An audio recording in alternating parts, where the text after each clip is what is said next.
Eu sou médico psiquiatra e sou diretor técnico do Hospital São Juliano. Vamos começar um ciclo de treinamentos a partir deste mês e para começar os nossos treinamentos teremos o Setembro Amarelo. Dado que é uma campanha a respeito do suicídio, falaremos também sobre o suicídio causado pelo período de pandemia. Temos várias causas para o suicídio e o isolamento e todo o estresse causado pelo período da pandemia por Covid é um novo fator causal para outras mortes por suicídio.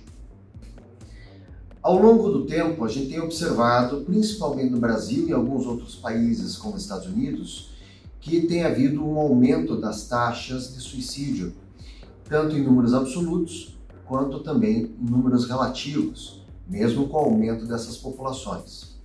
As taxas na maior parte dos outros países do mundo têm se mantido de alguma maneira estáveis e variam bastante de país para país e de região para região, continente a continente. A taxa média de suicídio no mundo, como mostram dados da OCDE, fica em torno de 10 mortes por suicídio para cada 100 mil habitantes.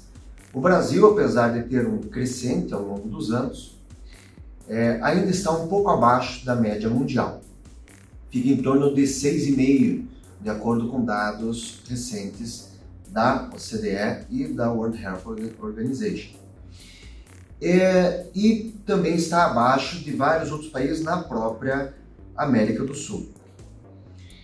Em números absolutos, então, como a gente consegue ver em alguns gráficos, a gente tem tido um dado crescente desde a década de 70, quando começou a ser contabilizado esse tipo de estatística. Em números absolutos também a gente tem tido um aumento. Essas taxas de suicídio variam bastante também de capital para capital e de estado para estado no Brasil. No Paraná, por exemplo, tem-se que a maior quantidade de suicídios nem está nas capitais, está no interior do estado. Mas os dados são mais agregados, os dados são mais bem contabilizados quando a gente fala das capitais. Curitiba não está entre as capitais brasileiras com maiores taxas de suicídio. A capital brasileira com maior quantidade de suicídios é Boa Vista, seguido por Porto Alegre e Rio Branco. E a capital brasileira com menor quantidade de suicídios é Salvador e João Pessoa. Ao longo do tempo, conforme a medicina vem evoluindo nas suas tratativas, nos seus tratamentos, nas suas pesquisas, a maior parte das outras mortes, principalmente causadas por doenças, ou mortalidade infantil, mortalidade materna, ou por cânceres, vem reduzindo estatisticamente.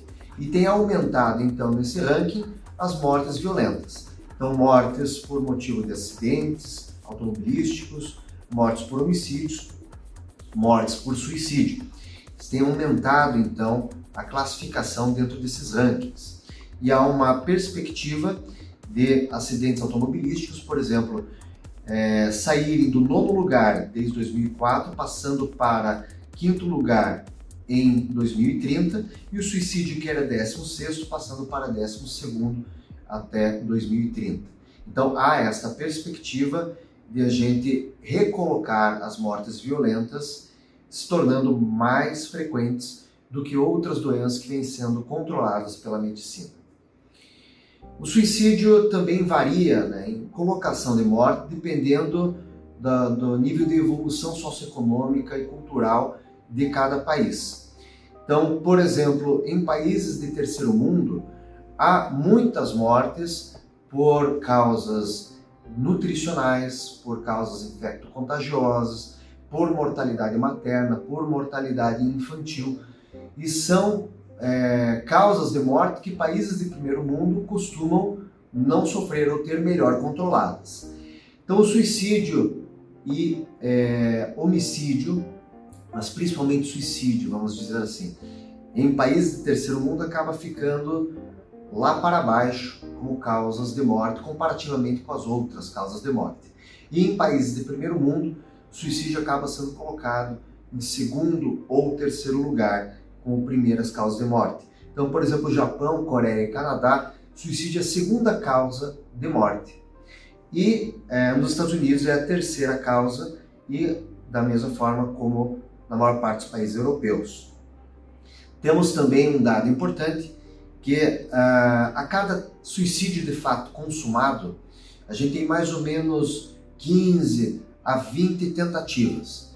Então, a probabilidade de realmente um suicídio ser consumado não é uma probabilidade tão alta. Existe tem muito mais tentativas de suicídio do que de fato a morte realizada, a morte consumada. Porém, uma vez que aquela morte de fato aconteceu, aquela tentativa aconteceu, a probabilidade daquele cidadão vir a tentar novos suicídios aumenta drasticamente, aumenta em aproximadamente 10 vezes. Então, a primeira tentativa ainda é um tabu, é um caminho para o qual aquele cidadão ainda não está preparado, ainda não se tornou um hábito. E a partir do momento que ele tentou uma vez, a chance dele vir a tentar novas vezes aumenta demais. Se a gente pegar uma tentativa de suicídio em um pronto atendimento, a gente tem mais ou menos 50% de probabilidade daquele cidadão já ter tentado anteriormente, então já ser um suicida em potencial e recorrente. Dados importantes têm sido mostrados nos últimos tempos em pesquisas que algumas populações são particularmente vulneráveis, principalmente os mais idosos e principalmente os muito jovens. Entre os muito jovens também tem aumentado de uma maneira maior do que esperado para as outras faixas etárias. No Brasil, por exemplo, a gente tem alguns dados lançados em uma pesquisa desde 2019. Então, alguns fenômenos sociais aconteceram nessas épocas, como o fenômeno da baleia azul e como alguns seriados que aconteceram mais ou menos nessa mesma época, que tratavam sobre suicídio, como 13 Reasons Why. Não existem pesquisas que dão um nexo causal claro para esses fatores, mas temos ali dados que mostram que concomitantes houve esse aumento das tentativas de suicídio e também das automutilações. Então, alguns gráficos que eu estou apresentando aqui mostram esse aumento das taxas de violência autoprovocada. Então, aqui a automutilação, os cortes, e aqui neste outro gráfico a quantidade de suicídios consumados. Esse aumento de suicídios consumados também são maiores entre mulheres do que comparativamente aos homens. São estatísticas que a gente encontra na epidemiologia da própria depressão e dos transtornos de ansiedade. As mulheres têm uma média de 2 vezes mais prevalência para a depressão do que os homens. Então também estão mais suscetíveis a esta tentativa.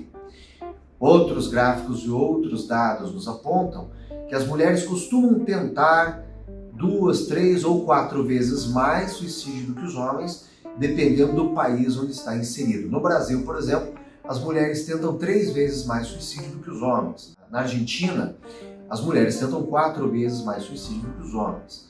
Contudo, os homens são mais eficientes ao provocar suas lesões, então a morte ao homem acontece também com mais frequência, apesar da mulher tentar mais. Então o homem consuma a morte mais ou menos 3 ou 4 vezes mais do que as mulheres. Geralmente as tentativas de suicídio para os homens são por técnicas mais violentas, como se jogar de um prédio, pular de uma ponte, se enforcar ou dar um tiro contra o próprio corpo. E as mulheres tentam por técnicas menos violentas, como a ingestão de remédios e venenos. Aqui a gente tem essa variação da quantidade de tentativas de mortalidade por suicídio entre os jovens, desde os 15 anos até os 29 anos mais ou menos, de estado a estado. Então mostrando aqui que na maior parte dos estados, como a gente encontra nesta faixa avermelhada, houve um aumento. E são poucos os estados em que se manteve mais ou menos estável ou que houve uma redução da quantidade de suicídios. Então, de uma maneira geral, o Brasil tem aumentado a quantidade de suicídios nesta faixa etária de adolescentes.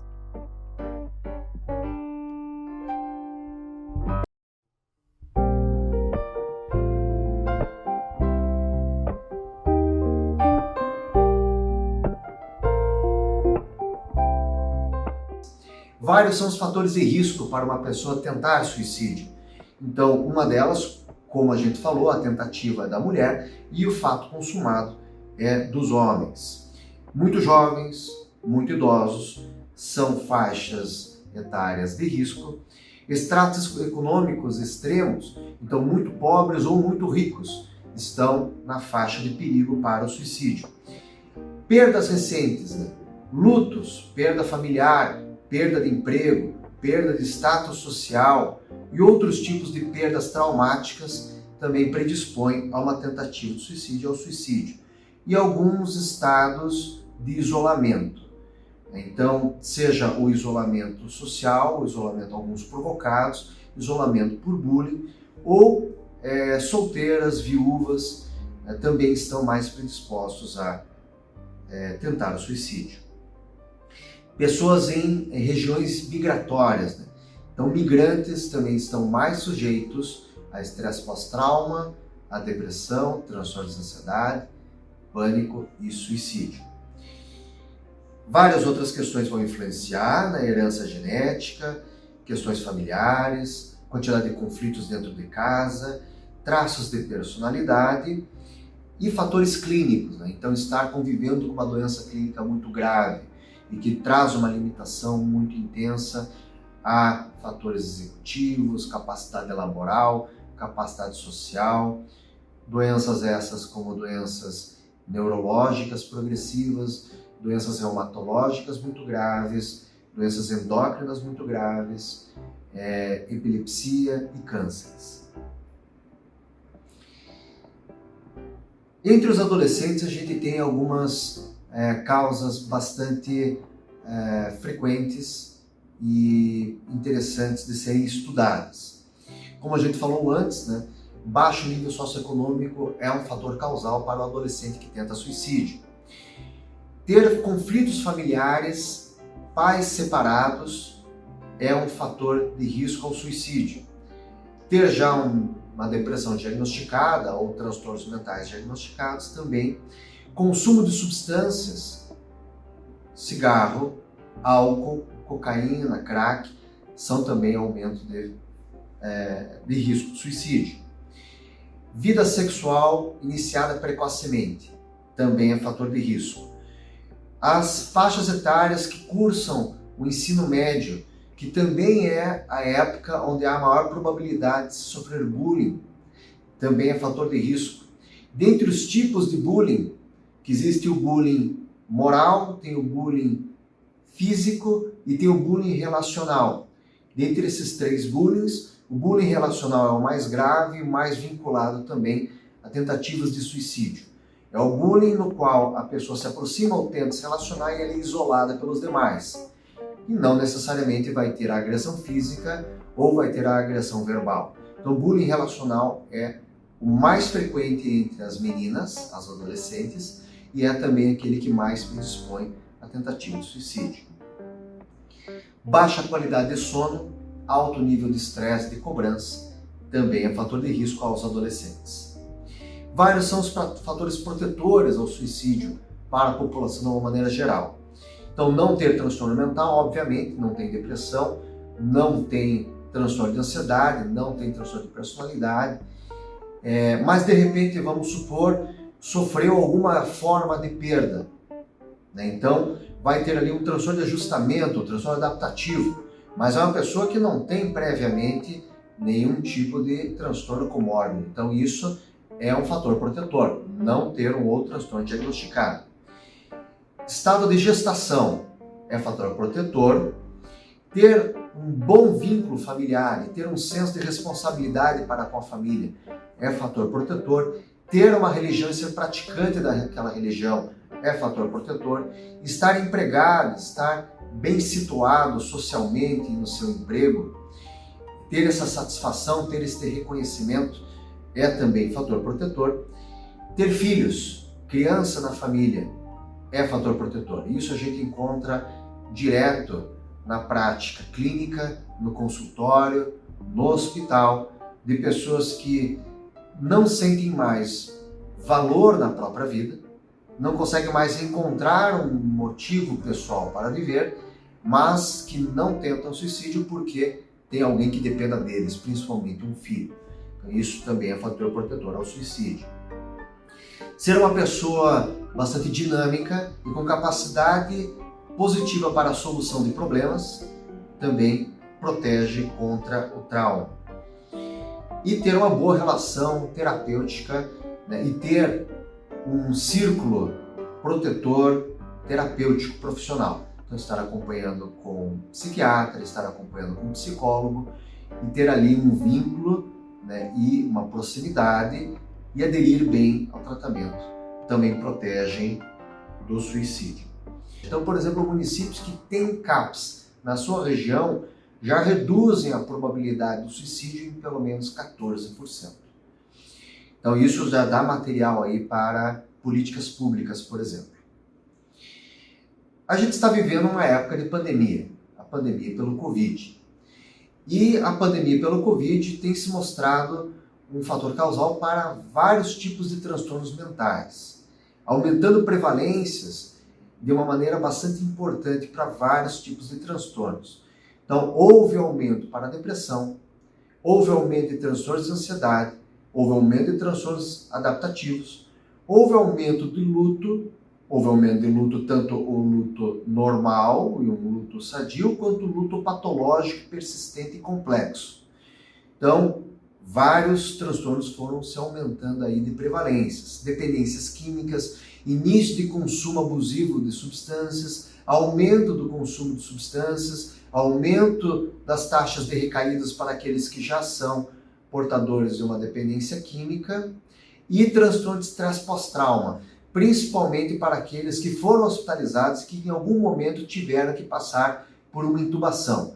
Então, todo o ritual da UTI, todo o ritual da intubação, que inclui se despedir, né, da família, que inclui aquele último contato por telefone, por vídeo, o preparo da equipe para a intubação, né, despedida da equipe na intubação, tudo isso acaba se constituindo, né, fator de risco. E durante o processo mesmo de intubação, tem muitos pacientes que ficam flutuando no nível de consciência e eventualmente podem despertar parcialmente ainda enquanto intubados. Então são cenários no qual o trauma acontece e a probabilidade de desenvolver sintomas pós-trauma se torna imenso. Então, por exemplo, né, a taxa normal de estresse pós-trauma na sociedade, de uma maneira geral, não passa de 5%, fica em torno disso. Tem estudos mostrando que para esta população que passou por uma intubação, por uma hospitalização em UTI, as taxas de trauma, de estresse pós-trauma, podem superar 90%. Então, é uma estatística muito intensa. Então, vários são os fatores relacionados ao suicídio durante o período de pandemia. Então, aumento dos transtornos, aumento dos diagnósticos, como a gente falou, e também outros fatores como o isolamento social, a privação do acesso ao trabalho, o aumento do desemprego e o caos econômico. Então, tem estudos anteriores com outros tipos de crise que mostram lá que para cada ponto percentual de PIB, por exemplo, perdido, você tem lá uma taxa também de aumento do suicídio esperada para aquela mesma região. Então, crises econômicas sempre são fatores predisponentes para suicídios. Também o ficar em casa, como aconteceu na pandemia, aumentou a quantidade de violência doméstica, aumentou a quantidade de violência contra a mulher e aumentou a quantidade de violência contra a criança. Então, também são fatores de risco para o suicídio.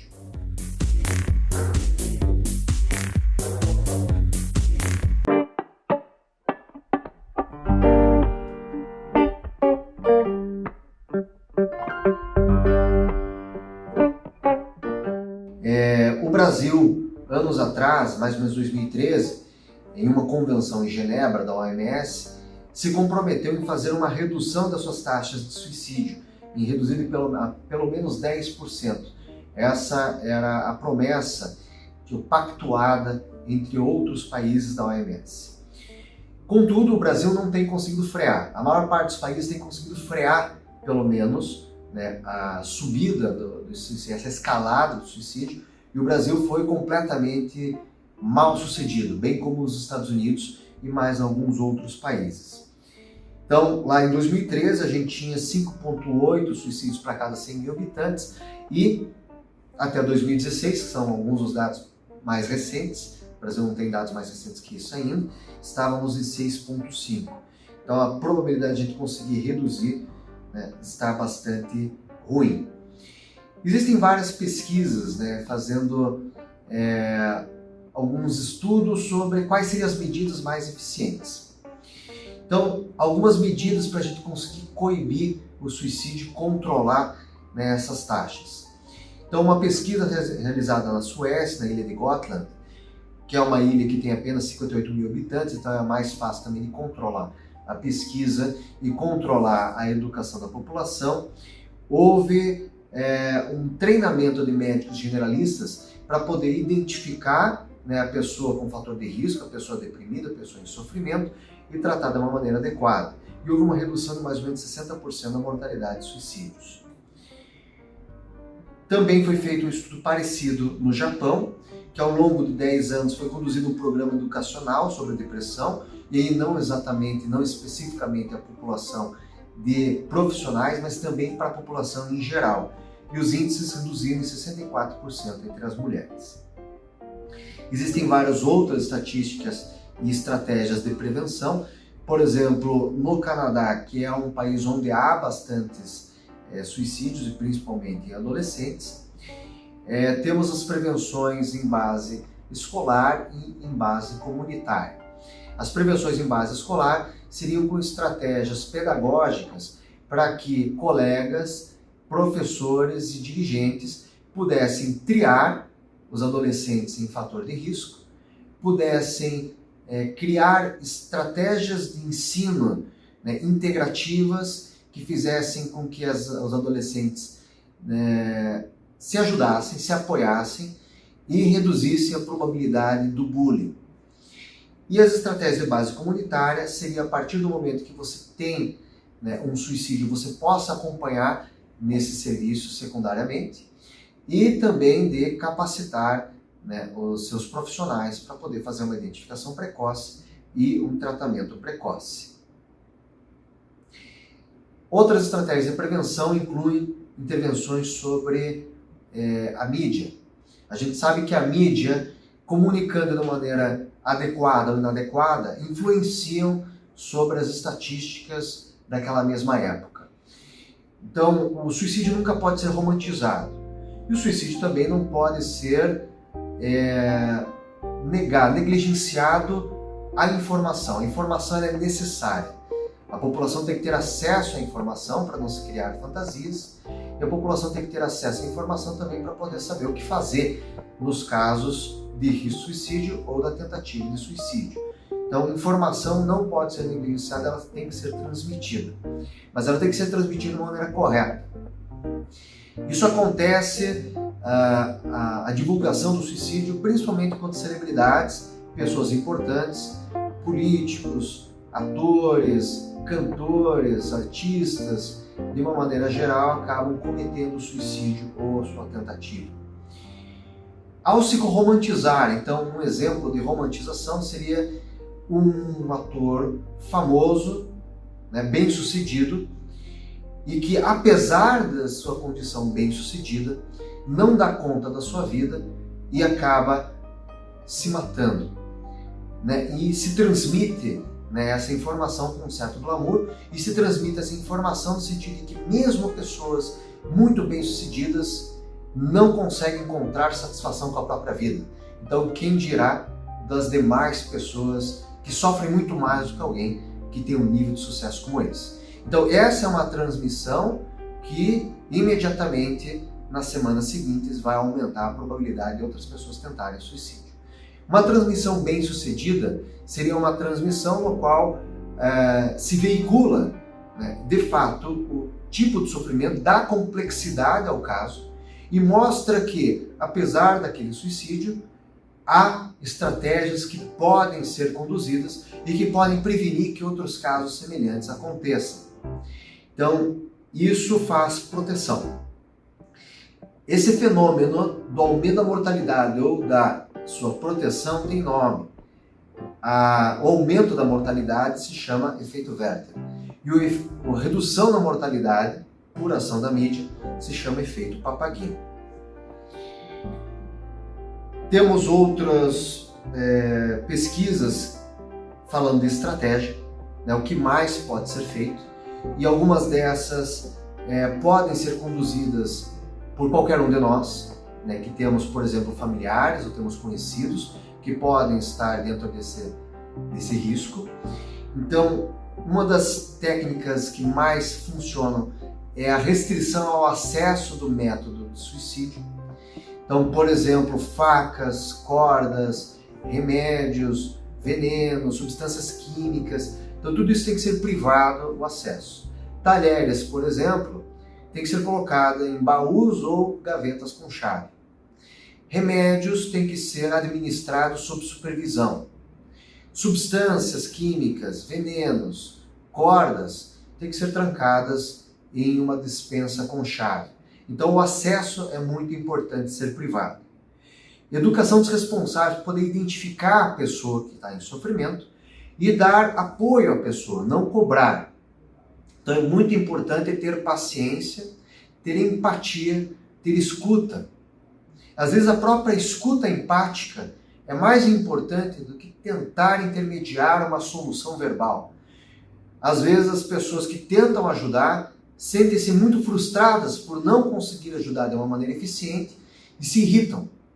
E sentem-se impelidas a também fazer cobranças, né, a devolver aquela cobrança. Né, estou fazendo a minha parte, você tem que fazer a sua também. Então, esta cobrança devolvida, né, é também um fardo a ser carregado pela pessoa que está em depressão. Então, a educação do responsável para saber como lidar, né, com o problema é fundamental para que aquele suicida em potencial esteja protegido. Diagnosticar corretamente. Né? Então, essa pessoa que está em sofrimento não está em acompanhamento ainda. Então, não se dá nome ao problema. Então, ele está sofrendo por transtorno de ansiedade, ele está sofrendo por pânico, ele está sofrendo por estresse pós-trauma, ele está sofrendo por um luto patológico, ele está sofrendo por uma depressão grave, por um transtorno bipolar, o que é? Então, tem que saber do que se trata, porque a partir disso a gente consegue aferir prognóstico e estratégia. Uma vez dado o diagnóstico, você tem como tratar com os melhores fármacos e com as melhores condutas, além do fármaco. A psicoterapia, né, o acompanhamento familiar, a aplicação da prática religiosa para aqueles que têm fé e estratégias outras, como a arte, como o esporte. Temos pesquisas já que mostram que o esporte tem um potencial antidepressivo extremamente potente. Um estudo, por exemplo, que foi conduzido, né, com pacientes deprimidos e foram divididos em 2 braços de pesquisa. Um dos braços com uma medicação antidepressiva típica, que é a sertralina, e o outro braço com esportes aeróbicos, pelo menos 3 vezes por semana, divididos cada uma dessas ações em 1 hora. Então, 1 hora, 3 vezes por semana, dando 3 horas por semana ao total. O antidepressivo ele tem ação mais rápida, porque você vai fazer uma intervenção diretamente no neurotransmissor e no cérebro.